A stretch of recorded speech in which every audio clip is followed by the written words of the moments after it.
Hello friends, स्वागत है आपका फिटर ब्राइट में। पिछले वीडियो में हमने 27 तक का क्वेश्चन देखा था। इसमें हम 28 नंबर क्वेश्चन से शुरू करने वाले हैं और जो भी क्वेश्चन है ये सब प्रीवियस ईयर का क्वेश्चन है जो बार बार एग्जाम में पूछा जाता है। देखिए 28 नंबर क्वेश्चन है, सेंटर पंच का प्रयोग निम्नलिखित में से किसके लिए किया जाता है। देखिए डीएमआरसी मेंटेनेंस फिटर 2017 में पूछा गया है कि सेंटर पंच का प्रयोग जो है निम्नलिखित में से किसके लिए किया जाता है। तो ऑप्शन देखिए, ऑप्शन नंबर ए है लाइनों को चिन्हित करने के लिए, ऑप्शन नंबर बी है छिद्रों को स्थान निर्धारण तथा चिन्हने के लिए, ऑप्शन नंबर सी है याददाश्त का निशान बनाने के लिए, ऑप्शन नंबर डी है जॉब को पकड़ने के लिए।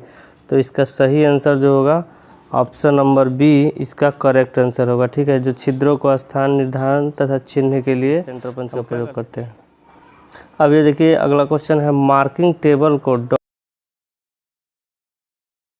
डैश के द्वारा बनाए जाते हैं। यह इसरो टेक्नीशियन बी टर्नर में पूछा गया सवाल है। तो मार्किंग टेबल को कौन सा मेटल की बात करें, कौन सा मेटल से बनाया जाता है। तो ऑप्शन नंबर ए है कंक्रीट से, ऑप्शन नंबर बी एल्युमिनियम से, ऑप्शन नंबर सी ग्रेनाइट से, option number D none of the above, मतलब उपयुक्त में से कोई भी नहीं।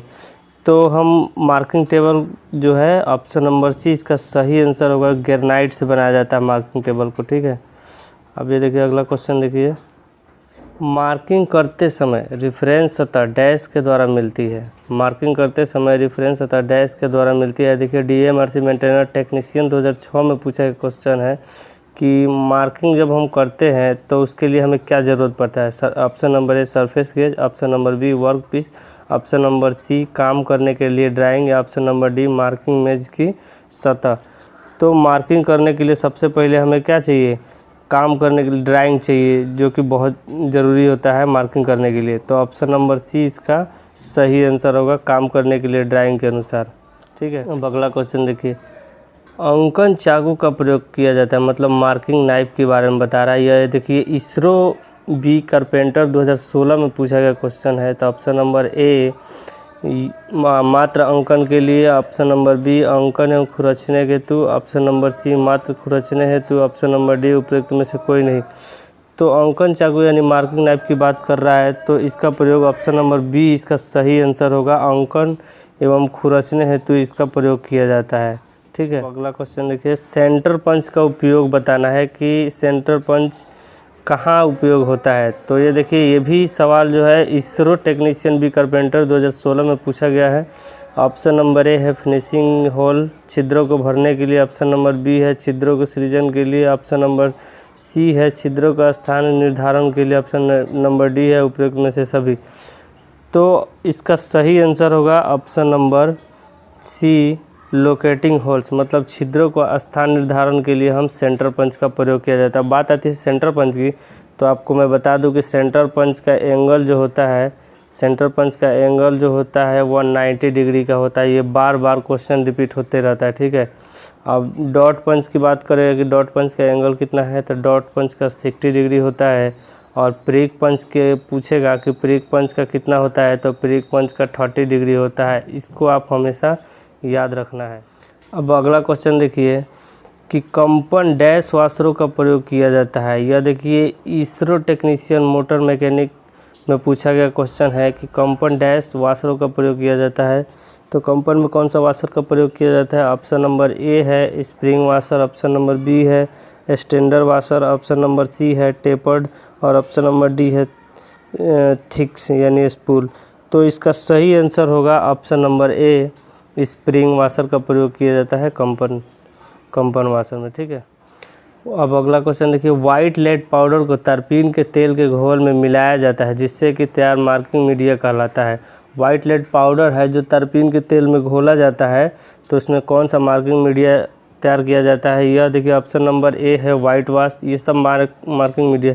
ऑप्शन नंबर बी है red lead, option number D है Persian blue, option number D है उपयुक्त में से कोई नहीं। तो इसका सही आंसर ऑप्शन नंबर सी होगा, जो कि पर्सियन ब्लू इसका करेक्ट आंसर है। अगला सवाल देखिए, डिवाइडर का साइज लिया जाता है। डिवाइडर का साइज, ये बहुत इंपॉर्टेंट क्वेश्चन है कि डिवाइडर का साइज कहाँ से कहाँ तक लिया जाता है। यह देखिए आरआरबी गोरखपुर एलपी 2002 में पूछा गया क्वेश्चन है। ऑप्शन नंबर ए है पूरा खोलने पर दोनों टांगों के बीच की दूरी। ऑप्शन नंबर बी है दोनों टांगों की कुल लंबाई। ऑप्शन नंबर सी है वर्किंग पॉइंट और रिवेट के केंद्र तक की दूरी। और ऑप्शन नंबर डी है बिना पॉइंट के टांगों की कुल दूरी। तो ऑप्शन नंबर सी इसका सही आंसर होगा। वर्किंग पॉइंट और रिवेट के केंद्र तक की दूरी से डिवाइडर का साइज लिया जाता है, या आप बोल सकते हैं पॉइंट से पॉइंट पिन तक इसका साइज लिया जा सकता है।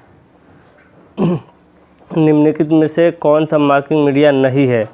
यह देखिए आरआरबी रांची एलपी 2007 में पूछा गया क्वेश्चन है। फिटर में भी पूछा गया क्वेश्चन है। आईओएफ में 2014 में, ये 2 बार रिपीट हुआ क्वेश्चन। निम्न में से कौन सा मार्किंग मीडिया नहीं है। तो देखिए ऑप्शन नंबर ए है white wash. Option number B है copper sulphate. Option number D है ब्लैक पॉलिश। और ऑप्शन नंबर डी है लेआउट। तो इसका सही आंसर जो होगा option number C black polish इसका सही आंसर होगा। यह मार्किंग मीडिया नहीं है। और कॉपर सल्फेट मार्किंग मीडिया है, लेआउट डाई मार्किंग मीडिया है, वाइट वाश मार्किंग मीडिया है। इसको आपको ध्यान रखना है। अगला क्वेश्चन देखिए, सरफेस प्लेट किस आकृति में नहीं होती है। तो सरफेस प्लेट किस आकृति में नहीं बनी होती है। तो देखिए आरआरबी मुजफ्फरपुर एलपी 2009 में पूछा गया क्वेश्चन है। तो सरफेस प्लेट जो है देखिए ऑप्शन नंबर ए में है त्रिभुजाकार। ऑप्शन नंबर बी आयताकार। ऑप्शन नंबर सी वर्गाकार। ऑप्शन नंबर डी वृत्ताकार। तो ऑप्शन नंबर ए इसका सही आंसर होगा, क्योंकि त्रिभुजाकार में जो है सरफेस प्लेट नहीं बना होता है। वर्गाकार में बनता है, आयताकार में बनता है और वृत्ताकार में बनता है, लेकिन त्रिभुजाकार में सरफेस प्लेट को नहीं बनाया जाता। अब ये देखिए ट्रेमल एक प्रकार का डैश औजार है। यह देखिए HAL फिटर 2015 में पूछा गया क्वेश्चन है। तो ट्रेमल एक प्रकार का डैश औजार है। यह ऑप्शन नंबर ए है बहुउपयोगी। ऑप्शन नंबर बी है मार्किंग। ऑप्शन नंबर सी है बाहरी माप के लिए। ऑप्शन नंबर डी है अंदरूनी माप के लिए। तो ट्रेमल एक प्रकार का क्या है, ऑप्शन नंबर ए इसका सही आंसर होगा। बहु उपयोगी मतलब क्या है, एक बड़ा सा वृत्त बनाने के लिए इसका ट्रेमल का प्रयोग किया जाता है। और कभी कभी इसका साइज पूछ देता है तो 15 सेंटीमीटर से 50 सेंटीमीटर होता है। ठीक है, इसका साइज़ होता है। अगर mm में पूछेगा तो 150 mm से 500 mm तक का साइज में पाया जाता है। अगला सवाल है पिन पंच का प्रयोग करते हैं। ये देखिए विजय स्टील फिटर 2015 में पूछा गया क्वेश्चन है कि पिन पंच का प्रयोग कहाँ करते हैं। ऑप्शन नंबर ए है डॉल पिन या टेपर पिन को बाहर निकालने के लिए। ऑप्शन नंबर बी है गर्म धातुओं में सुराख करने के लिए। ऑप्शन नंबर सी है मार्किंग को पक्का करने के लिए। ऑप्शन नंबर डी है उपयुक्त में से कोई नहीं। तो इसका करेक्ट आंसर जो होगा ऑप्शन नंबर ए होगा। डॉल पिन या टेपर पिन को बाहर निकालने के लिए हम पिन पंच का प्रयोग किया जाता है।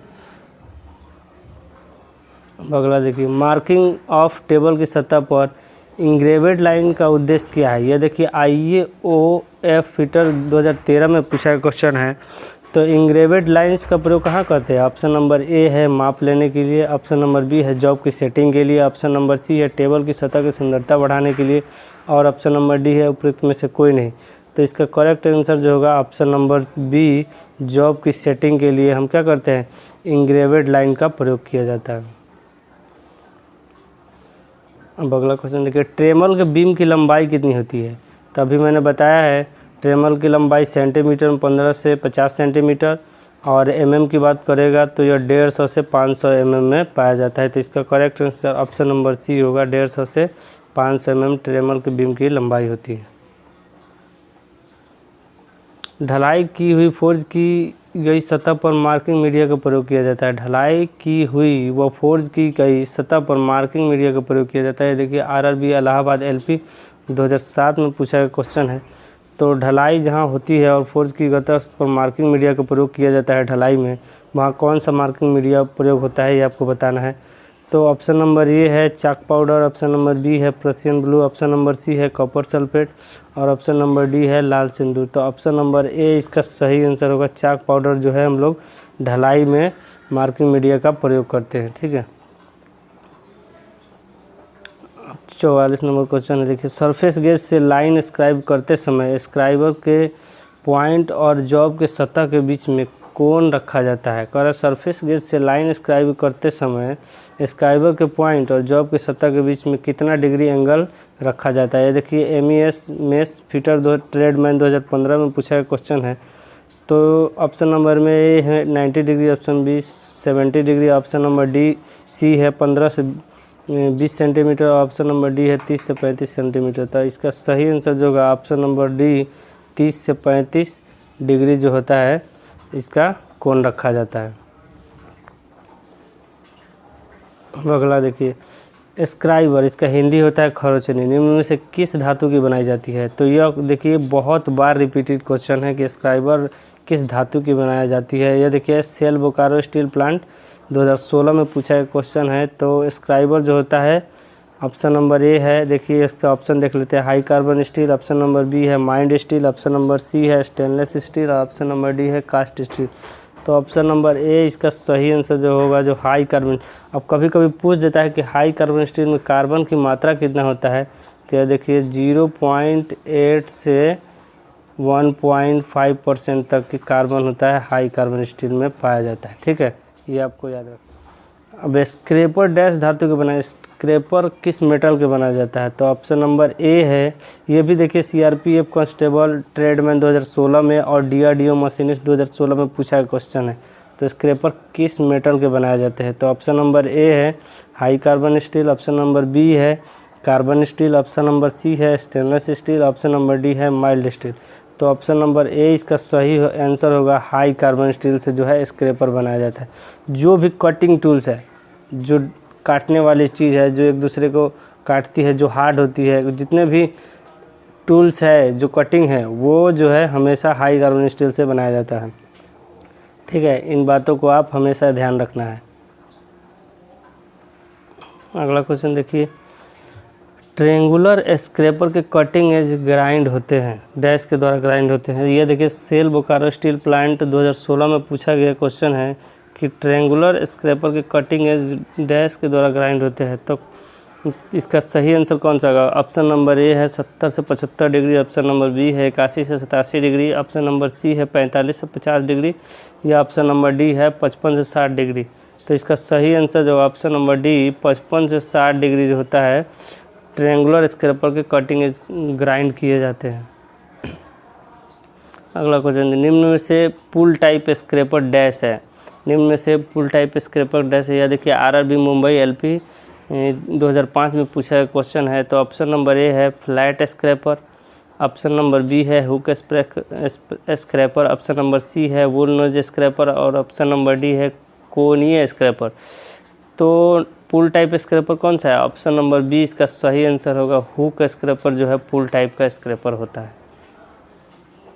ये देखिए टेम्पलेट जॉब पर मार्किंग के लिए प्रयोग की जाती है। टेम्पलेट जॉब पर मार्किंग के लिए प्रयोग की जाती है। इनमें से निम्न में से कौन सी क्वालिटी नहीं है। यह देखिए वेल हैदराबाद फिटर 2014 में पूछा गया क्वेश्चन है कि टेम्पलेट जॉब पर मार्किंग के लिए प्रयोग की जाती है, निम्न में से इसमें कौन सी क्वालिटी नहीं होती टेम्पलेट जॉब में मार्किंग के लिए।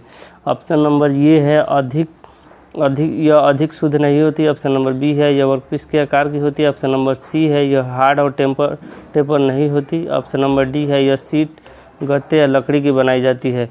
तो इसका सही आंसर जो होगा ऑप्शन नंबर सी होगा, यह हार्ड और टेपर नहीं होती है। ठीक है, ये आपको हमेशा याद रखना है।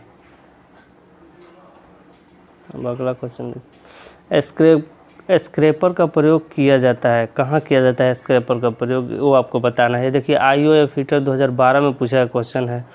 ऑप्शन नंबर ए चिपिंग के लिए, ऑप्शन नंबर बी फाइलिंग के लिए, ऑप्शन नंबर सी खुरचने के लिए, ऑप्शन नंबर डी ड्रिलिंग के लिए। तो स्क्रैपर का प्रयोग जो है खुरचने के लिए हम लोग करते हैं। क्या करते हैं, खुरचने के लिए। जो मशीनिंग से पहले जो प्रक्रिया होगी तो वहाँ पर जो उभरे हुए सतह उसको खुरचने के लिए जो है हमेशा स्क्रैपर का प्रयोग किया जाता है, वहाँ पर फाइल का प्रयोग नहीं करते। ड्रिलिंग से पूर्व और जॉब पर सेटिंग मार्क करने के लिए क्या प्रयोग होता है। ड्रिलिंग से पहले ड्रिलिंग से पूर्व सेंटर मार्क करने के लिए क्या प्रयोग करते हैं? ड्रिलिंग से पहले कह रहा है कि कौन सा पंच का प्रयोग करते हैं, तो ये देखिए आरआरबी चंडीगढ़ एलपी 2003 में पूछा गया क्वेश्चन है। तो ये देखिए ऑप्शन नंबर ए है प्रिक पंच, ऑप्शन नंबर बी डॉट पंच, ऑप्शन नंबर सी हॉली पंच और ऑप्शन नंबर डी है सेंटर पंच। तो ड्रिलिंग से पहले जो है सेंटर मार्क करने के लिए जो है ऑप्शन नंबर डी इसका सही आंसर होगा। ऑप्शन नंबर डी इसका सही आंसर होगा, सेंटर पंच का प्रयोग करते हैं। ड्रिलिंग से पहले कौन सा पंच का प्रयोग करेंगे? सेंटर पंच का प्रयोग होता है। सेंटर पंच का नोक एंगल कितना का? देखिए बार बार रिपीटेड क्वेश्चन है, ये आईओ फिटर 2013 में फिर से यह रिपीट हुआ है कि सेंटर पंच का एंगल कितना होता है। तो ऑप्शन नंबर ए है 45 degree, option number B 60 degree, option number C 90 degree, option number D 120 degree. तो सेंटर पंच को मैंने कितना बार क्वेश्चन में बताया है कि सेंटर पंच का एंगल जो होता है 90 डिग्री होता है। और डॉट पंच का पूछेगा तो 60 डिग्री रखना है आपको याद, और प्रिक पंच का पूछेगा तो आपको 30 डिग्री याद रखना है। ये तीनों क्वेश्चन बहुत ज़्यादा इम्पोर्टेंट है, ठीक है, इनको आप हमेशा याद रखिए। अब अगला देखिए ट्राई स्क्वायर का प्रयोग कहाँ होता है? यह देखिए आरआरबी गोरखपुर एलपी 2003 में पूछा गया है कि ट्राई स्क्वायर का प्रयोग कहाँ किया जाता है। ऑप्शन नंबर ए 45 डिग्री जांचने के लिए, ऑप्शन नंबर बी 45 और 90 जांचने के लिए, ऑप्शन नंबर सी है 90 डिग्री को जांचने के लिए, ऑप्शन नंबर डी इनमें से कोई नहीं। तो ट्राई स्क्वायर का जो है इसमें क्या करते हैं 90 डिग्री ऑप्शन टू अकॉर्डिंग के अनुसार चलेंगे। ऐसे तो 45 90 दोनों होता है, लेकिन 90 डिग्री ऑप्शन के अकॉर्डिंग चलते हैं। अगर 90 डिग्री ऑप्शन में दिया हुआ है स्पेशल तो वहाँ पे समकोण जांचने के लिए हम ट्राई स्क्वायर का प्रयोग किया जाता है। ये 90 डिग्री करेक्ट आंसर होगा, ठीक है। अब अगला क्वेश्चन देखिए ट्राई स्क्वायर को के बिल्कुल नीचे एक अंडर कट रखा जाता है। मतलब ट्राई स्क्वायर देखेंगे तो उसके अंदर जो होता है अंडर कट कटा रहता है। आईओ फिटर 2013 में पूछा है क्वेश्चन है, तो इसका क्या पर्पस होता है? ट्राई स्क्वायर के बिल्कुल नीचे एक अंडर कट कटा होता है। तो ऑप्शन नंबर ए है इसका साइज चेक करने के लिए, ऑप्शन नंबर बी है उसकी सुंदरता दिखाने के लिए, ऑप्शन नंबर सी है उसका समकोण एडजस्ट करने के लिए, ऑप्शन नंबर डी है जॉब के किनारे पर लगी बर्स की जगह के लिए। तो इसका करेक्ट आंसर जो होगा ऑप्शन नंबर सी, उसके समकोण को एडजस्ट करने के लिए ट्राई स्क्वायर में जो होता है अंडरकट कटा होता है। सेंटर पंच निम्नलिखित में से पदार्थ का बना होता है। ये देखिए रिपीटेड क्वेश्चन है, ये देखिए फिर से ये क्वेश्चन आ रहा है, सेंटर पंच निम्नलिखित में से किस मेटल का बना होता है? भेल हैदराबाद फिटर 2014 में पूछा क्वेश्चन है। तो सेंटर पंच दोस्तों जो है हाई कार्बन स्टील का बना होता है। किसका? हाई कार्बन स्टील का सेंटर पंच बना होता है। और सेंटर पंच की एंगल पूछेगा तो सेंटर पंच मतलब सीधा, और सीधा मतलब क्या 90 डिग्री, ठीक है, इसको याद रखना है आप। सरफेस प्लेट डैश का बना होता है, मतलब सरफेस प्लेट किसका बना होता है ये आपको बताना है। ये देखिए आईओ फिटर 2012 में भी ये भी क्वेश्चन पूछा गया है। तो मैं जो भी क्वेश्चन आपको बता रहा हूँ सारे के सारे रिपीटेड क्वेश्चन हैं और किसी न किसी एग्ज़ाम में पूछा गया है। तो ऑप्शन नंबर ए है माइल्ड स्टील से बनाया जाता है, option number B high carbon steel से, ऑप्शन नंबर सी ग्रेनाइट से, option number D wrought iron से। तो इसका सही आंसर जो होगा option number C granite grey cast iron से